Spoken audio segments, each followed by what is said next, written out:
In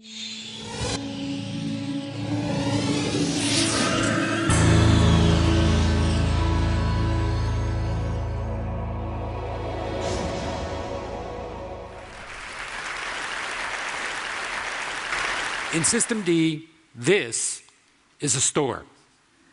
And what I mean by that is that this is a photograph I took in Makoko, shantytown in Lagos, Nigeria. It's built over the lagoon, and there are no streets where there can be stores to shop, and so the store comes to you. And in the same community, this is business synergy. This is the boat that that lady was paddling around in, and this artisan makes the boat and the paddles and sells directly to the people who need the boat and the paddles. And this is a global business. Ogundairo smokes fish in Makoko, in Lagos, and I asked her, where does the fish come from? And I thought she'd say, oh, you know, up the lagoon somewhere, or maybe across Africa, but you'll be happy to know she said it came from here. It comes from the North Sea. It's caught here, frozen, shipped down to Lagos, smoked, and sold for a tiny increment of profit on the streets of Lagos. And this is a business incubator.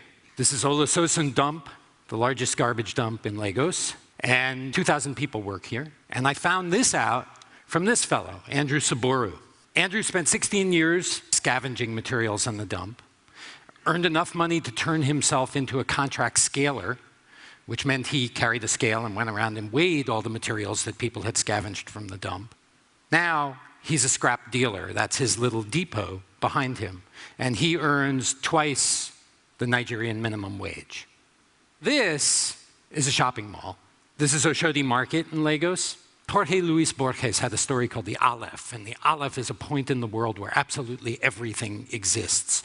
And for me, this image is a point in the world where absolutely everything exists. So what am I talking about when I talk about System D? It's traditionally called the informal economy, the underground economy, the black market. I don't conceive of it that way. I think it's really important to understand that something like this is totally open. It's right there for you to find.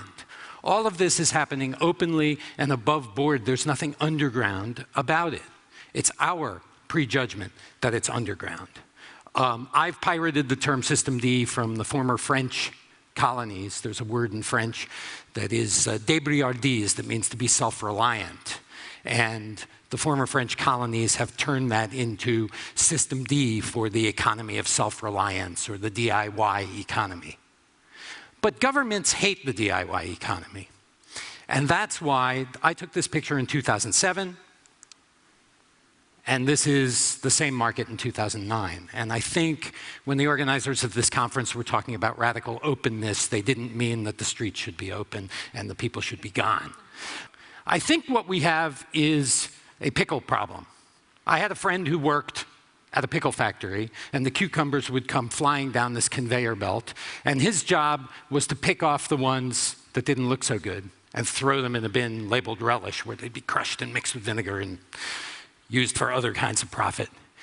This is the pickle economy. We're all focusing on, this is a statistic from earlier this month in the Financial Times, we're all focusing on the luxury economy. It's worth $1.5 trillion every year, and that's a vast amount of money, right? It's 3 times the gross domestic product of Switzerland. So it's vast. But it should come with an asterisk. And the asterisk is that it excludes 2/3 of the workers of the world. 1.8 billion people around the world work in the economy that is unregulated and informal. It's a huge number. And what does that mean? Well, it means if it were united in a single political system, one country, call it the United Street Sellers Republic, the USSR, or Bazaristan, it would be worth $10 trillion every year. And that would make it the second largest economy in the world after the United States.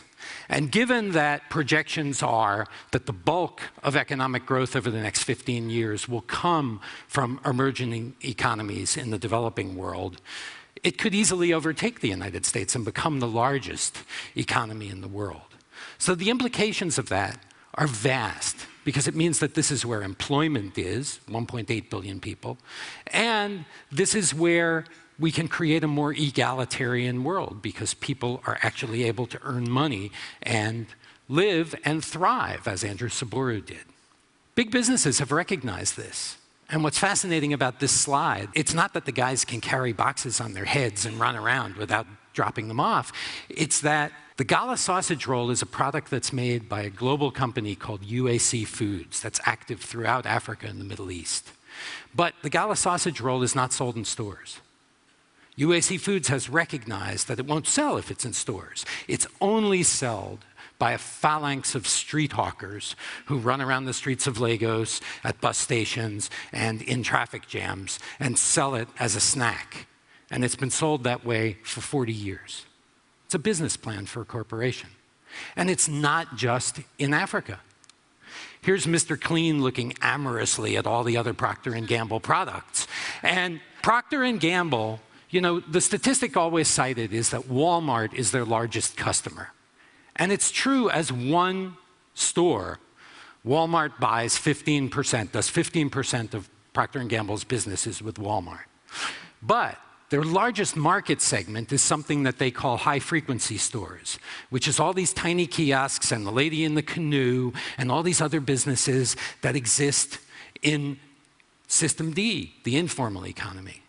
And Procter & Gamble makes 20% of its money from that market segment, and it's the only market segment that's growing. So Procter & Gamble says, we don't care whether a store is incorporated or registered or anything like that. We want our products in that store.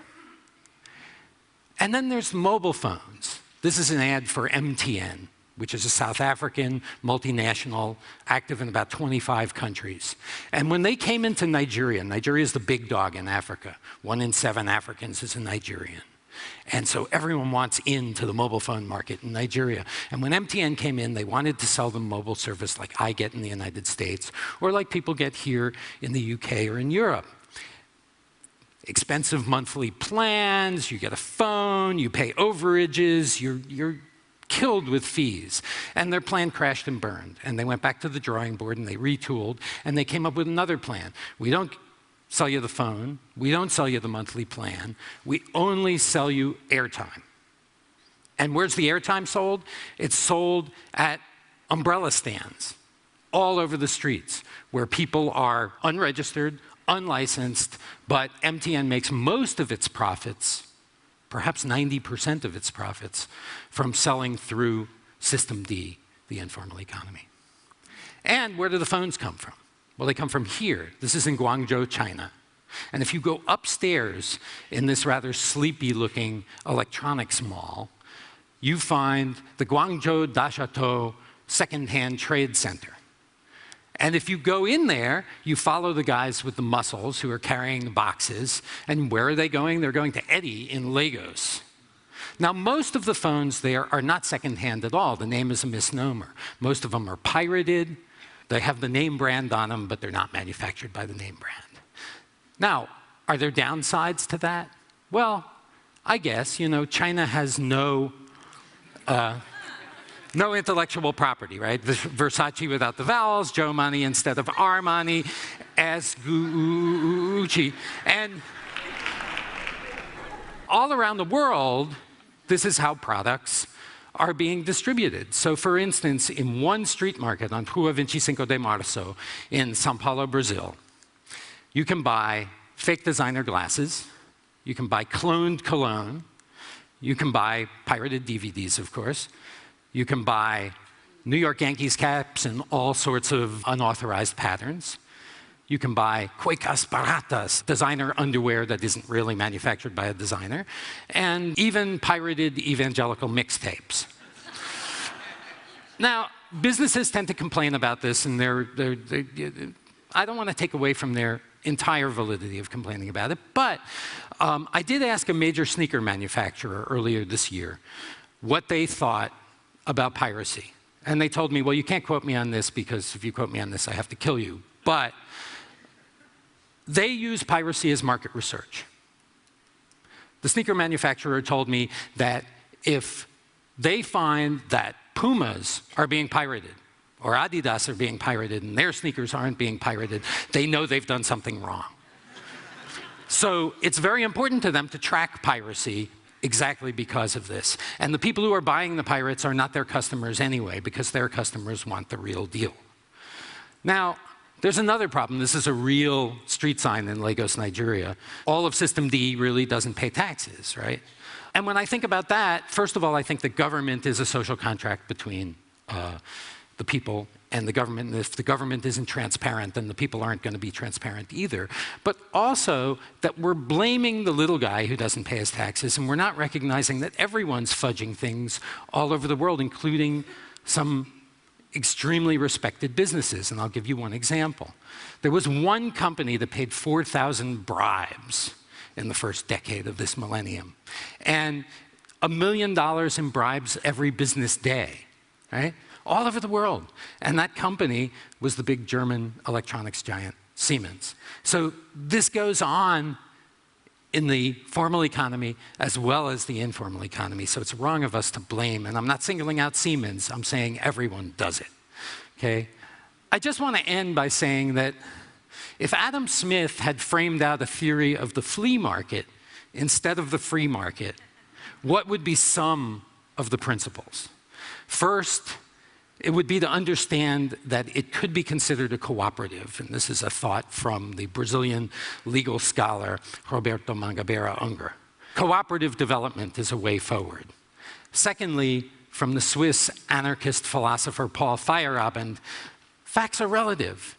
And what is a massive right of self-reliance to a Nigerian business person is considered unauthorized and horrible to other people. And we have to recognize that there are a difference in how people define things and what their facts are. And third is, and I'm taking this from the great American beat poet Allen Ginsberg, that alternate economies, barter and different kinds of currency, alternate currencies, are also very important. And he talked about buying what he needed just with his good looks.